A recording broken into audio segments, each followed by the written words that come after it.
Welcome back. We are so glad you are joining us for another deep dive today. Yeah, really glad to have you here. Because today we're looking at a highly detailed breakdown from an educational video that tackles a story, well, a story you probably assume you already know inside and out. Right. The sinking of the RMS Titanic. Exactly. And it's one of those historical markers that has been filtered through so many movies, novels, pop culture references. Romance of it all. Yeah, the romance and the myth. And the actual documented facts often get completely obscured by all that. Which is precisely our mission today. We are deliberately looking past those cinematic depictions. We want to explore the startling chain of compounding human errors, the incredible technological hubris, and honestly, the sheer bad luck that doomed the world's most famous ship. Because when you dive into the original source material and look at the timeline of the actual mechanics of the disaster minute by minute, It's shocking. it really is. The sinking was not just some inevitable act of nature. I mean, the iceberg was the physical catalyst, sure, but the disaster itself was the result of a very specific, deeply flawed psychological ecosystem among the crew and the ship's creators. So we are going to tease apart some facts from the video that completely reframe the narrative. We're talking about a misunderstood steering command in the heat of the moment. A literal left-right mix-up. Yeah, a mix-up that practically sealed their fate. Plus, a nearby ship that sat completely idle while distress flares lit up the sky. That part is just infuriating. And the really alarming psychological reason why those initial lifeboats were launched at less than half their capacity. Okay, let's unpack this. Let's do it. We need to start with the sheer scale and the perceived invincibility of the Titanic before the disaster struck, because you really cannot understand the failures of that night without understanding the sheer arrogance of the afternoon. No, you can't. The context of what this vessel represented in 1912, it just cannot be overstated. The Titanic was the ultimate symbol of the Edwardian era's absolute faith in industrial progress.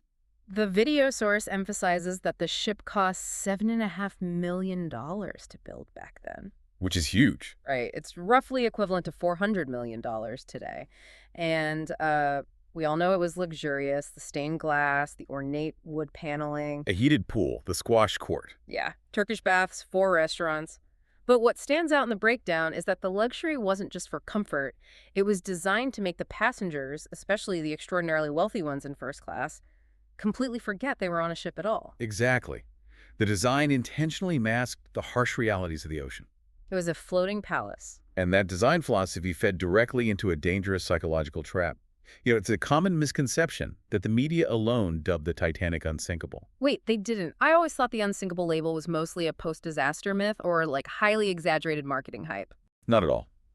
The vice president of the White Star Line, the very company that commissioned this ship, actually stood in front of the public and confidently declared that it could not sink. Wow. They believed their own engineering made it invincible.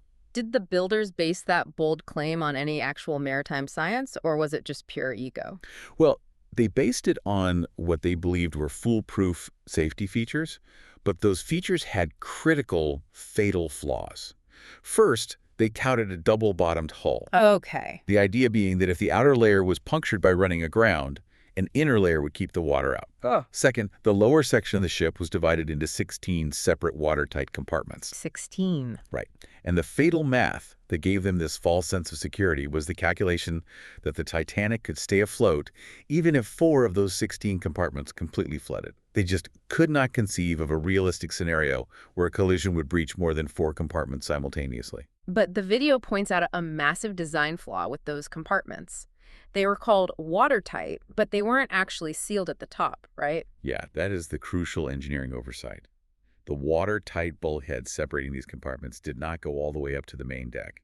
You can think of it like an ice cube tray. Okay, an ice cream. If you tilt an ice cube tray and fill the front section with water, eventually the water reaches the top of the divider and just spills over into the next section. Oh, man. That is exactly how the Titanic was built. Yeah. And to make matters worse, modern metallurgical analysis of the wreck has shown that the steel used for the hull had a high sulfur content. Which means what, exactly? It made the metal exceptionally brittle in freezing temperatures.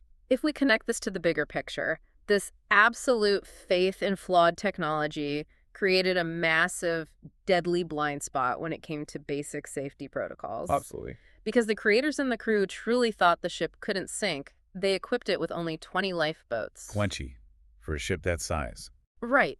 Those boats had a total capacity for roughly 1,200 people, but there were around 2,200 souls on board. It's chilling. They purposely didn't include enough lifeboats because they didn't want to clutter the pristine deck space with equipment they thought they would never use. And that complacency extended straight to the top of the command chain. Captain Edward John Smith actually canceled a comprehensive safety and lifeboat drill that was scheduled for the very day of the collision. The very day. He deemed it an unnecessary inconvenience for the passengers. So the crew was entirely unprepared for a mass evacuation because the possibility of one was simply not taken seriously. Which brings us to the conditions on the night of April 14th, 1912. The illusion of invincibility held strong right up until the sunset. But the conditions that night created a deceptively perfect trap. The weather was working against them. Completely. The temperature has plummeted and there is no moon. No moonlight to reflect off the white ice of potential hazards. And the ocean was completely flat and calm. No wind, no waves. The lack of waves is a really critical factor here. Lookouts typically spot icebergs in the dark by looking for whitewater. Like waves crashing against the ice. Exactly. Waves breaking and foaming against the base. But on a perfectly calm, glassy sea, there are no breaking waves. You're essentially looking for a black shape against a black background. And up in the crow's nest, a lookout named Frederick Fleet is keeping watch. It's freezing cold, and because the ship is moving so fast, the wind is causing his eyes to tear up, impairing his vision even further. Yeah. And the video notes a staggering detail. The ship had received 7 different ice warnings from other vessels in the area that day. 7? 7 warnings about massive ice fields, yet they were plowing through the dark at 21.5 knots, which is nearly top speed, about 40 kilometers an hour. Why would seasoned sailors maintain that kind of speed in a known ice field? Well, the human element behind that reckless speed points to corporate pressure.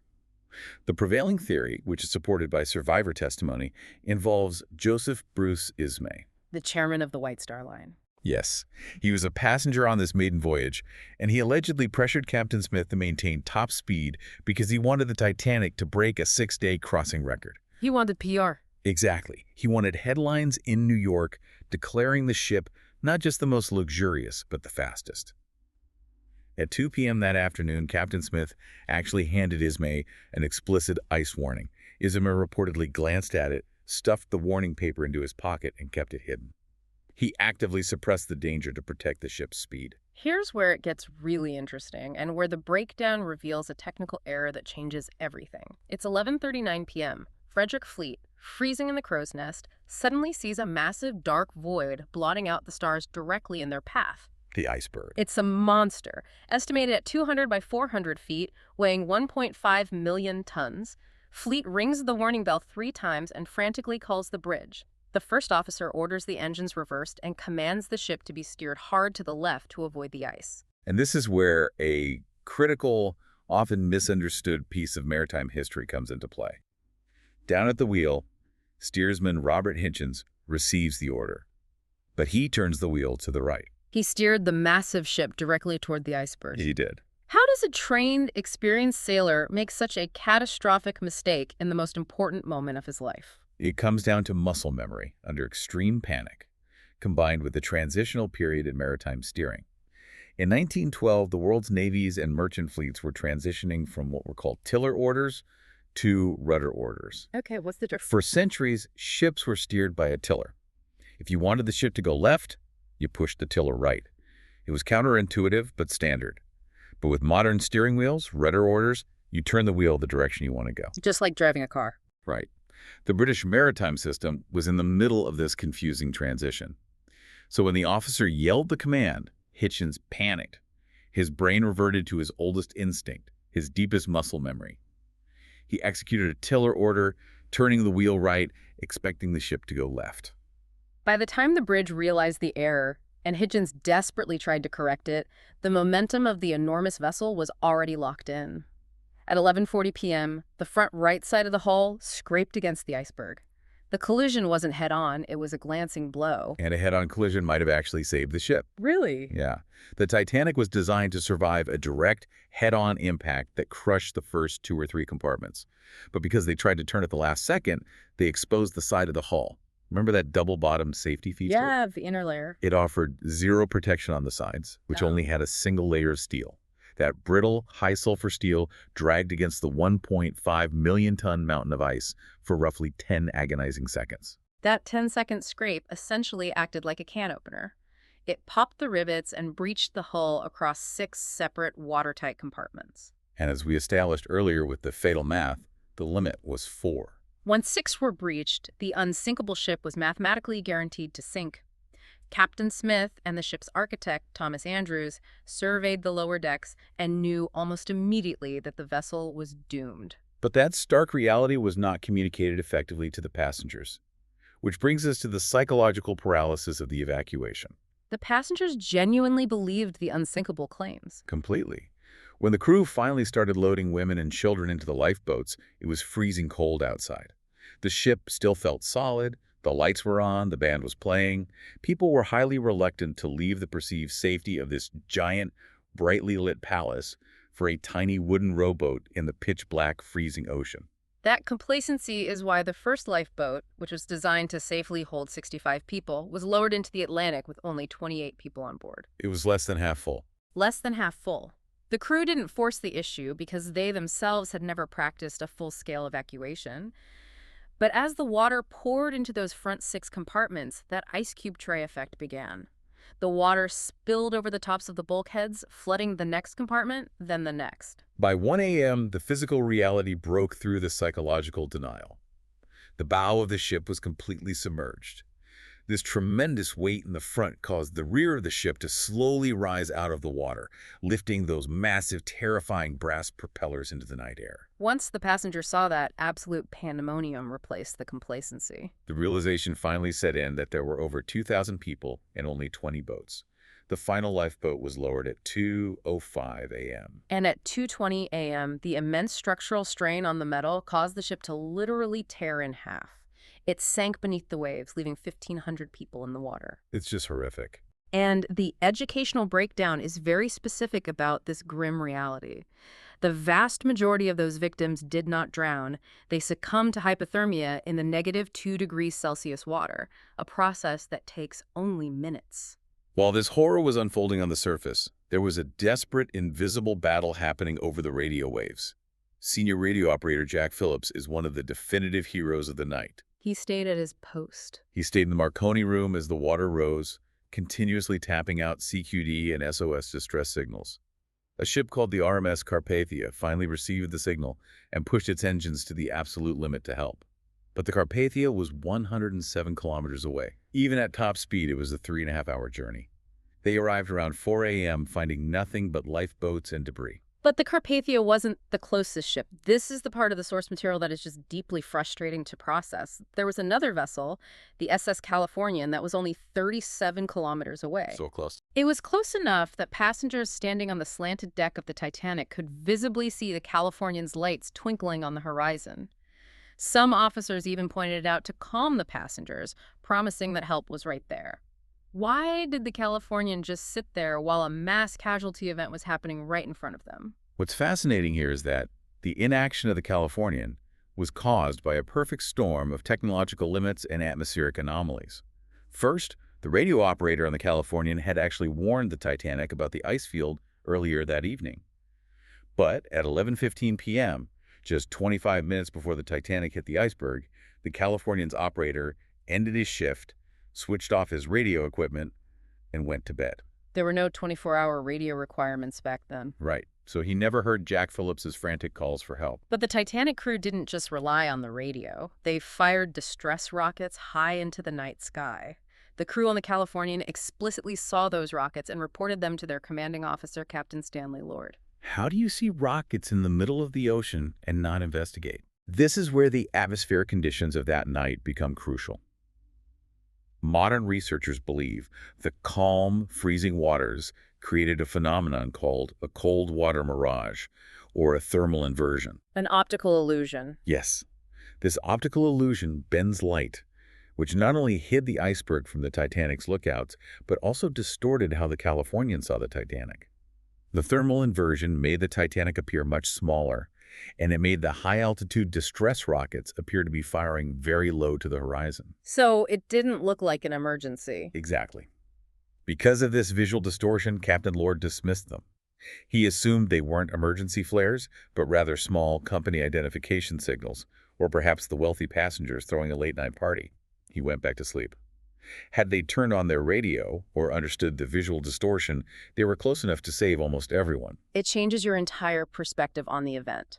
The iceberg was just an obstacle. Human error, corporate pressure, a steering mistake, ignored warnings, optical illusions, and terrible timing were the actual causes of the disaster. But this tragedy did force the maritime industry to fundamentally overhaul its operations, right? The world couldn't just ignore a failure of this magnitude. No, it was a massive wake-up call that permanently altered international maritime law. The public outrage led directly to the creation of the International Ice Patrol in 1914. Which is still around today. Still around, actively monitoring and broadcasting iceberg locations in the North Atlantic. But the most significant legacy is the SOLAS Treaty, the International Convention for the Safety of Life at Sea. What specifically did SOLAS change about how ships operate? It addressed nearly every failure of the Titanic. It explicitly mandated that every single ship must carry sufficient lifeboats for every person on board. No exceptions for aesthetics or claims of being unsinkable. It also required continuous 24-hour radio watches on all passenger ships, ensuring an operator is always listening. So no more turning off the radio and going to bed. Exactly. And it mandated regular, mandatory lifeboat drills for both crew and passengers. The arrogant assumptions of 1912 were replaced with strict, enforced regulations. For decades after those laws were passed, the physical ship itself remained a ghost, lost somewhere deep in the Atlantic. It took 73 years to locate the wreckage. It wasn't until September 1985 that an ocean explorer named Robert Ballard finally found it, resting 3.8 kilometers underwater. Sitting in two massive pieces about 600 meters apart. Yeah. But the video breakdown highlights a really sobering reality about the wreck today. It has a fast-approaching expiration date. That's right. The ship is not perfectly preserved. It is being consumed by a newly discovered species of rust-eating bacteria, aptly named RMS Titanic. These deep-sea organisms are rapidly eating away the iron framework of the ship, turning the solid steel into fragile rusticles that just dissolve into the ocean current. It's just washing away. Marine biologists and wreck experts estimate that by the year 2030, the structural integrity of the wreckage will completely collapse. It will disintegrate into a stain on the ocean floor. It's wild to think that the physical evidence of this monumental event is just going to vanish in our lifetimes. But the cultural obsession certainly hasn't faded. The source material actually details a bizarre project from 2012 by an Australian billionaire named Clive Palmer. He announced plans to build Titanic 2. It is a fascinating case study in modern nostalgia. The plan was to create an exact functioning replica of the 1912 ship, updated with modern safety standards under the hull but visually identical, and sail it on the exact same route from Southampton to New York. I remember the press conferences for that. Whatever happened to it? Did it ever sail? It never materialized. It was originally scheduled for a 2016 launch, then pushed past 2022, and ultimately stalled indefinitely. Why? Funding issues. No, the primary reason is deeply ironic.